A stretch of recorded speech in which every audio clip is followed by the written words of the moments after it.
Kita akan lanjut ke ayat yang pertama. Datanglah firman Tuhan kepada Yunus untuk kedua kalinya. Demikian ayat yang kedua. Bangunlah, pergilah ke kota Niniwe, kota yang besar itu. Dan sampaikanlah kepadanya seruan yang kufirmankan kepadamu. Jadi ini adalah firman Tuhan, perkataannya Tuhan yang datang ke Yunus untuk kedua kalinya. Nah, yang pertama kali di mana? Yang pertama kali di pasal yang pertama dong. Itu adalah firman Tuhan yang datang pertama kali kepada Yunus. Nah, apakah perintahnya sama? Ya, perintahnya masih sama. Untuk Yunus pergi ke kota Niniwe dan menyampaikan seruan yang sudah Tuhan perintahkan sebelumnya gitu ya. Yang sudah Allah beritahukan sebelumnya. Jadi programnya Allah ini masih sama terhadap Yunus dan Niniwe. Ya, Allah masih mau supaya Yunus menjadi penyambung lidahnya Allah terhadap kota Niniwe gitu ya, supaya kota Niniwe akhirnya mendengarkan kebenaran Allah. Dan yang kedua, programnya Allah terhadap kota Niniwe adalah Allah ingin supaya Niniwe itu sadar bahwa kejahatan yang telah mereka lakukan tuh udah sampai ke telinganya Allah. Ayat yang ketiga, bersiaplah Yunus lalu pergi ke Niniwe sesuai dengan firman Allah. Niniwe adalah sebuah kota yang mengagumkan besarnya, 3 hari perjalanan luasnya. Mulailah Yunus masuk ke dalam kota itu sehari perjalanan jauhnya, lalu berseru, 40 hari lagi, maka Niniwe akan ditunggang balikan. Jadi ketika Yunus udah bersiap ya, beda ya dengan respon Yunus yang sebelumnya di pasal pertama. Ketika Yunus dengar firman Tuhan datang, Yunus malah kabur, tapi di pasal yang ketiga, Yunus langsung bersiap on the way ke kota Niniwe sesuai dengan firman Allah.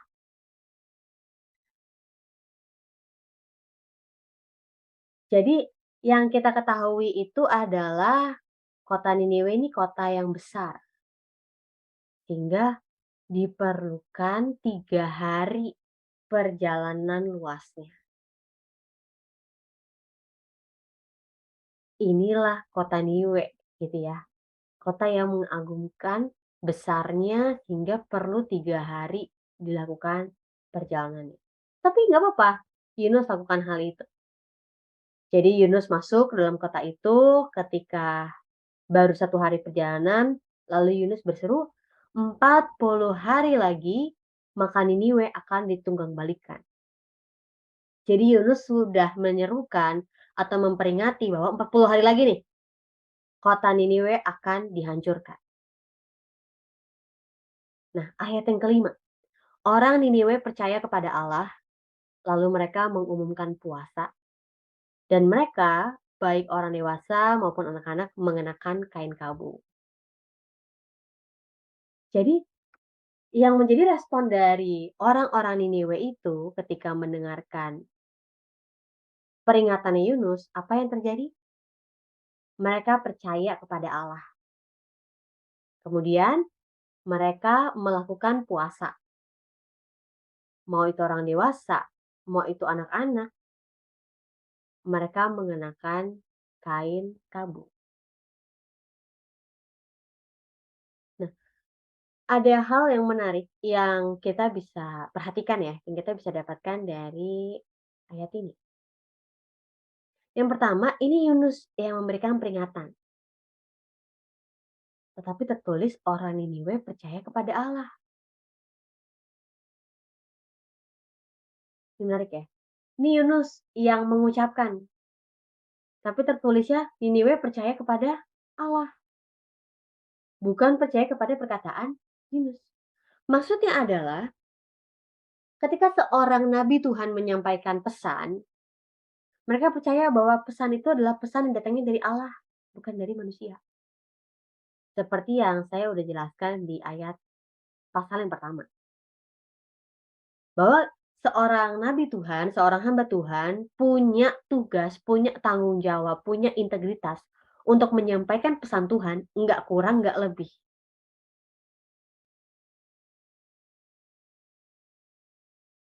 Jadi benar-benar perkataannya nabi Tuhan itu adalah perkataannya Allah,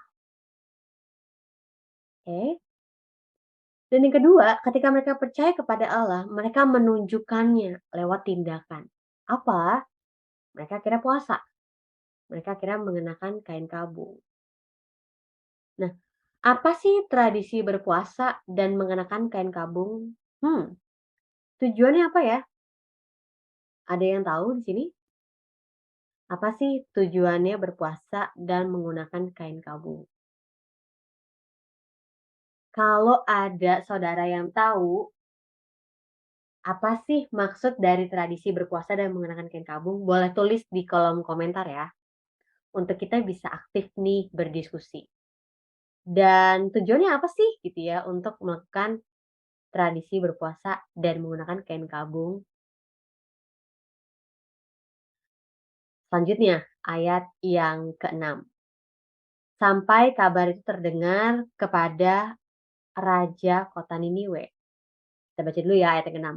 Setelah sampai kabar itu kepada raja kota Niniwe, turunlah ia dari singgasananya. Ditinggalkannya jubahnya, diselubungkannya kain kabung, lalu duduklah ia di abu. Jadi ketika kabar yang Yunus sampaikan itu ya, peristiwa Yunus memperingati bangsa Niniwe, itu tuh sampai kepada telinga raja. Dan yang terjadi adalah raja langsung turun dari tatanya gitu ya, singgasananya. Dia menanggalkan jubahnya dan dia menyelubungkan kain kabung. Dia duduk di abu. Jadi menariknya ternyata tindakan berpuasa dan berkabung tuh dimulai dari rakyat dulu ya. Baru akhirnya diceritakanlah dengan spesifik yang dialami oleh raja. Dan raja melakukan seperti yang rakyat lakukan gitu. Tradisi berkabung, yaitu berpuasa, menggunakan kain kabung, dan duduk di abu. Jadi kita lihat dari peringatan yang sangat sederhana yang Yunus ungkapkan kepada bangsa Niniwe, rajanya langsung loh mengikuti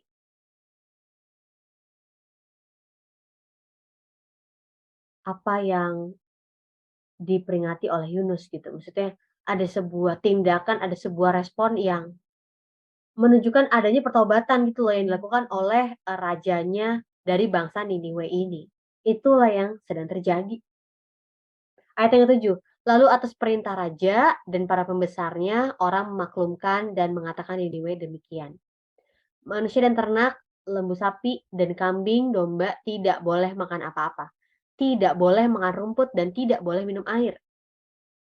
Haruslah semuanya manusia dan ternak berselubung kain kabung dan berseru dengan keras kepada Allah, serta haruslah masing-masing berbalik dari tingkah lakunya yang jahat dan dari kekerasan yang dilakukannya. Siapa tahu mungkin Allah akan berbalik dan menyesal serta berpaling dari murkanya yang menyala-nyala, sehingga kita tidak binasa. Jadi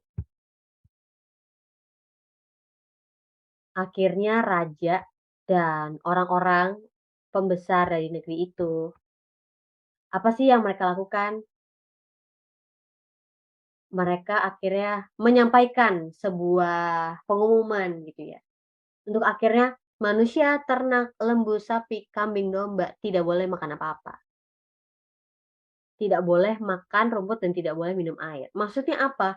Akhirnya ada sebuah perintah yang diberikan bagi seluruh orang, bahkan seluruh ternak untuk mereka berpuasa. Manusia dan ternak berselubung kain kabung dan berseru dengan keras kepada Allah. Masing-masing berbalik dari tingkah lakunya yang jahat dan dari kekerasan yang dilakukan. Nah, menariknya adalah ketika saya berpikir tentang tradisi perkabungan ini ya, kenapa sampai ternak juga ikut ya dalam tradisi perkabungan ini? Karena nggak cuma manusia loh yang mendapatkan perintah untuk berpuasa, tetapi ternak juga. Dan mereka tidak hanya menggunakan kain kabung, tetapi mereka juga berseru kepada Allah dan berbalik dari kejahatan dan kekerasan yang mereka perbuat. Jadi bicara tentang pertobatan gitu ya, perkabungan itu kan sebenarnya terkait dengan pertobatan gitu ya. Pertobatan itu sebenarnya, yang terjadi adalah tidak hanya mereka berseru kepada Tuhan, tetapi mereka berbalik dari kejahatan atau kekerasan yang mereka perbuat. Makanya ayat yang ke-9, siapa tahu Allah akan berbalik dan menyesal. Siapa tahu Allah berpaling dari murkanya yang menyala-nyala sehingga kita tidak binasa. Jadi dengan tindakan pertobatan mereka, dengan perkabungan yang mereka lakukan, mereka ingin supaya Allah itu akhirnya melihat yang mereka lakukan, Allah itu akhirnya menyesal dan berpaling dari murkanya Allah yang sedang bernyala-nyala. Sehingga akhirnya mereka tidak jadi dibinasakan, mereka tidak jadi dibinasakan. Ayat yang ke-10, ketika Allah melihat perbuatan orang-orang Niniwe itu, mereka berbalik dari tingkah lakunya yang jahat, maka menyesallah Allah. Jadi ketika Allah melihat perbuatan mereka itu, yakni bagaimana mereka berbalik dari tingkah lakunya yang jahat, maka menyesallah Allah. Karena malapetaka yang telah dirancangkannya terhadap mereka, dan ia pun tidak jadi melakukannya.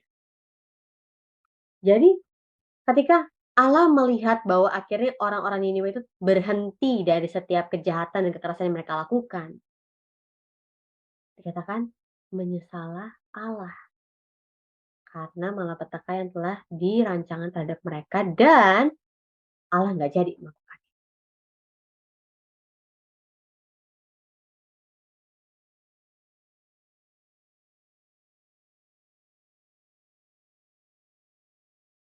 Pasal ini memang cuma bicara tentang 10 ayat, tetapi ada nggak sih yang kita ketahui kebenaran yang baru tentang Allah?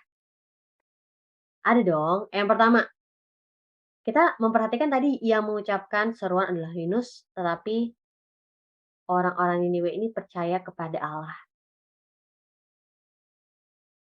Menarik ya, bahwa Allah bisa menggunakan seorang manusia untuk menyampaikan pesannya.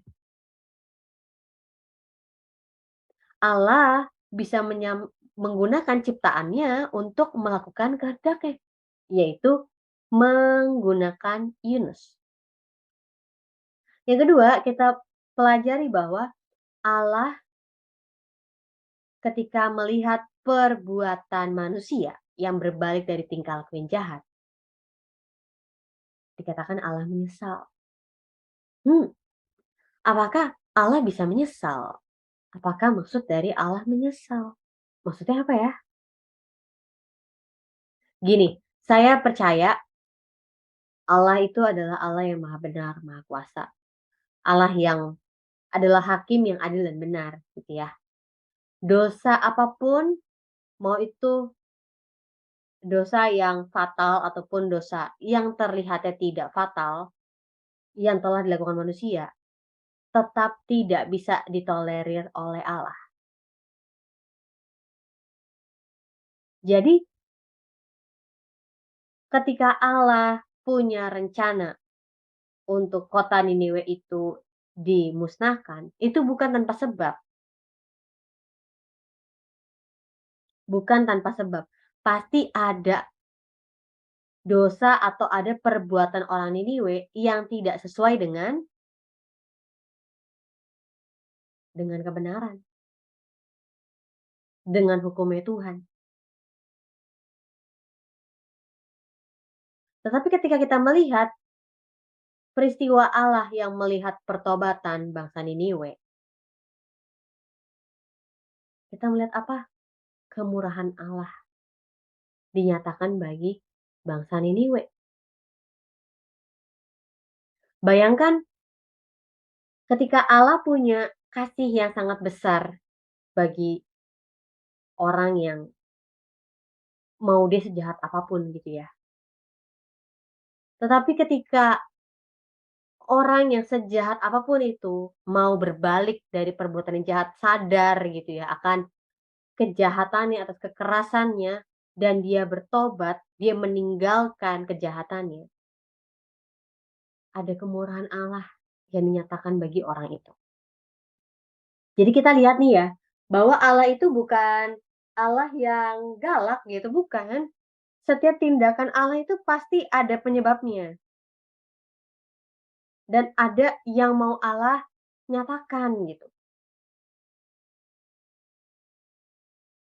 Tapi kita lihat juga ada keadilannya Tuhan sebagai hakim, tapi juga ada kemurahannya Tuhan sebagai sumber kasih. Yang ketiga, kita lihat apa lagi? Kota Niniwe adalah salah satu daerah pemerintahan Asyur. Dan Tuhan sudah memberikan peringatan kepada bangsa ini.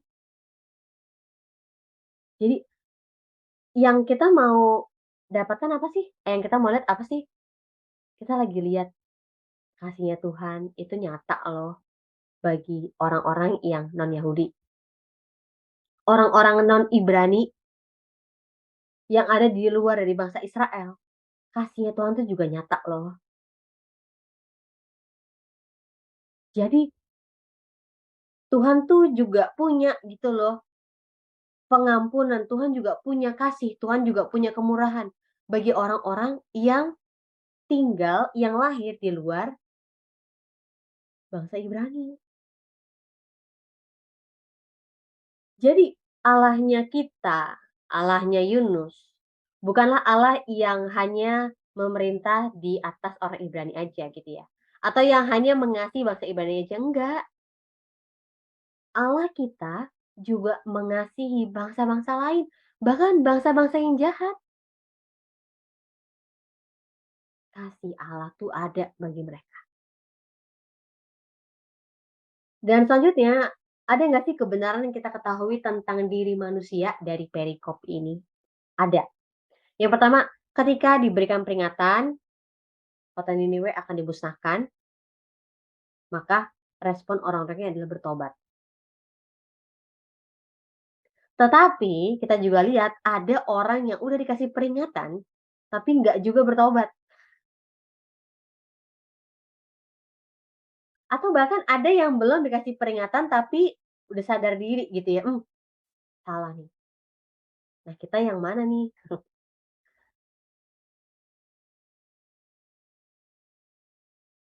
Yang kedua, ketika manusia diperhadapkan antara hidup dan mati, mereka baru ingat jahatnya perbuatan mereka. Dan ya bagus ya kalau mereka mau bertobat. Tapi kan sayangnya beberapa orang itu bener-bener dikasih waktu itu sedikit sekali gitu ya untuk, bisa hidup, dengan pertobatannya sebelum akhirnya mati gitu. Atau mungkin belum sampai perjuangan antara hidup dan mati, baru menderita sedikit aja, tapi udah sadar betapa jahatnya perbuatan mereka dan mereka mau bertobat. Iya, itu manusia ya. Jadi, apakah pertanyaan yang bisa kita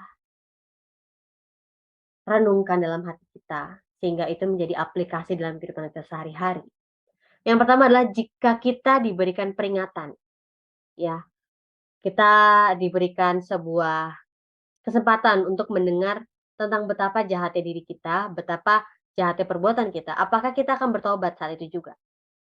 Apakah kita akan merendahkan diri kita di hadapan Tuhan dengan mengakui kejahatan kita dan berbalik dari perbuatan kita jahat? Atau kita justru mau mengeraskan hati kita nih, nggak mau ditegur, nggak mau merendahkan diri, nggak mau merendahkan hati di hadapan Tuhan, nggak mau mengakui kesalahan kita. Kita mau terus ngelakuin yang jahat-jahat aja atau kita mau justru bertobat? Jadi saudara mau pilih yang mana? Itu adalah keputusan saudara ya. Yang kedua, kasih Allah itu begitu besar bagi setiap orang. Manusia ini kan adalah ciptaan Tuhan satu-satunya yang diciptakan menurut gambar dan rupa Allah ya. Dan ini menjadi alasan gitu ya, kenapa kasih Allah itu besar banget bagi manusia. Dan Tuhan mengharapkan pertobatan manusia, nggak cuma mengharapkan beberapa pertobatan orang-orang yang Tuhan percayain aja, enggak. Tuhan mengharapkan semua manusia bertobat dan meninggalkan kejahatannya. Kenapa? Karena coba lihat deh, ketika kita jahat, sebenarnya yang dirugikan tuh kita, yang sakit tuh adalah kita, yang kecewa tuh adalah kita, yang dirugikan adalah sesama kita. Dan ketika kita jahat, itu tuh jadi merusak lingkungan gitu loh, kita merusak keluarga kita. Meskipun saya tahu, ya namanya kejahatan, yang namanya dosa itu enak ya. Tapi saya mau tanya, ending-nya gimana? Memang dosa itu seperti terlihatnya nyaman, enak, wah sangat mengesankan gitu ya, sangat memuaskan yang menjadi keinginan kita, hasrat kita. Tapi gimana ending-nya? Gimana akhirnya? Itu sebabnya hari ini kita melihat pertobatannya bangsa Niniwe ya. Nggak cuma orang-orangnya aja, tapi diberikan perintah untuk semua ternak manusia, semuanya berpuasa. Semuanya berbalik dari tingkah lakunya yang jahat dan kekerasan yang dilakukannya. Berseru sama Tuhan. Siapa tahu Tuhan berbalik dari murkanya menyala-nyala dan kita bisa diselamatkan. Kita bersatu berdoa ya. Tuhan terima kasih untuk renungan yang kami lakukan dari pendalaman Alkitab hari ini. Kami tahu Tuhan bahwa dari perbuatan bangsa Niniwe yang bertobat ternyata bisa mengubahkan hatinya Tuhan. Tuhan kami rindu supaya kami bisa ketika kami dengar teguran, ketika kami dengar peringatan, hati kami ini bisa sadar Tuhan. Dan kami cepat-cepat untuk berbalik dari kejahatan kami. Kami cepat-cepat meninggalkan kejahatan kami. Untuk kami melakukan yang benar di hadapan Tuhan. Tuhan ampuni kami. Karena kami selalu berpikir bahwa dosa itu menyenangkan, dosa itu membuat kami nyaman, menguntungkan kami, memberikan kami ketenangan. Tapi sebenarnya dosa itu sangat menghancurkan diri kami. Tuhan, Tuhan tolong. Sebab kami nggak bisa lepas dari yang namanya dosa. Kecuali Tuhan, kecuali firman Tuhan yang berkarya dalam kehidupan kami. Kecuali roh Tuhan yang ada bekerja nyata dalam kehidupan kami. Tuhan hari ini aku berdoa bagi setiap orang-orang yang mendengarkan video pendalaman Alkitab ini dari awal sampai akhir. Tuhan, biar kiranya Tuhan juga memakai mereka menjadi orang-orang yang berani berkata kebenaran. Sehingga dengan motivasi yang murni untuk menyampaikan kebenaran kepada orang lain. Ketika orang lain mendengar kebenaran, hati mereka bisa disentuh. Hati mereka bisa diubahkan. Mereka bisa berbalik dari setiap kejahatan mereka. Dan mereka bisa bertobat, mencari Tuhan. Supaya Tuhan memulihkan hidup mereka. Tuhan, aku percaya bahwa kebenaran dimanapun dibawa Tuhan, kemanapun itu dibawa, kebenaran itu akan tetap nyata, kebenaran itu akan tetap berkuasa, bernyala-nyala Tuhan, memberikan terang bagi tempat-tempat yang gelap, memberikan sinar bagi tempat-tempat yang tidak ada berpengharapan. Tuhan, pakai kami. Pakai kami Tuhan, untuk kami juga, bisa menjadi teladan, kami bisa menjadi contoh, untuk kami selalu rindu untuk ikut menaati perintah Tuhan. Apapun Tuhan ajar kami punya kerendahan hati, untuk ikuti jalan Tuhan, untuk ikuti setiap peringatan Tuhan, karena kami tahu peringatan Tuhan itu baik untuk kebaikan kami. Kami bersyukur hari ini Tuhan kami saksikan dari kisah pertobatan bangsa Niniwe bahwa kasih Tuhan itu nyata banget Tuhan. Bagi setiap bangsa-bangsa yang ada, kasih Tuhan itu nyata banget Tuhan. Bagi setiap bangsa-bangsa yang ada, kami rindu Tuhan setiap bangsa-bangsa mengalami Tuhan, menyaksikan Tuhan, dan berbalik dari setiap jalan mereka yang salah. Tuhan, terima kasih banyak untuk hari ini. Kami percaya firman-Mu ada begitu nyata, menyentuh hati kami, menyentuh pikiran kami, menyentuh emosi kami, menyentuh keseluruhan aspek hidup kami, dan mengubahkan kami. Sehingga kami akan menjadi orang-orang yang melakukan firman Tuhan ketika kami mendengarkan ini. Terima kasih banyak Tuhan di dalam nama Tuhan Yesus. Amin. Untuk teman-teman semuanya yang punya pertanyaan atau yang mendapatkan hal baru yang tadi aku belum sampaikan, teman-teman bisa tulis ya di kolom komentar. Untuk kita sama-sama saling belajar, untuk kita sama-sama saling menolong, mensupport, untuk kita sama-sama saling bertumbuh menuju ke arah Dia, Tuhan Allah yang ada dalam diri kita. Itu aja teman-teman semuanya, Tuhan berkati.